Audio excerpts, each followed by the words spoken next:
muntikan kaming maging kwento guys dito sa aming pagpunta sa Mount Amuyao. Dahil seconds before sa aming pagtawid sana, biglang nagkaroon ng landslide guys.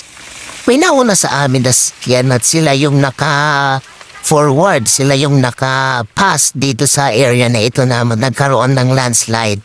Pero kami, ayun, hindi na kami nakatawid guys. Sometimes nagsisisihan kami kung hindi sana tumagal yung isa namin kasama sa pagkain niya ng lunch o kaya pagpunta niya sa CR at mas maaga kaming nakabalik dun sa sasakyan. Ayun, nakapasa na kami diyan bago magkaroon ng landslide. Din nga lang talagang ganun eh. Nangyayari talaga. So, buti na lang kamo.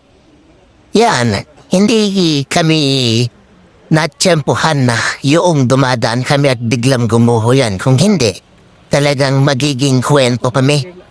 At wala na kaming magiging kwento ngayon. Pero yan, so nag-decide kami guys. Alam niyo ba kung saan ang next naming naging pupuntahan na? Yung Mount Kalawit na natatabi lang. Itong Mount Amuyao guys o magkalapit.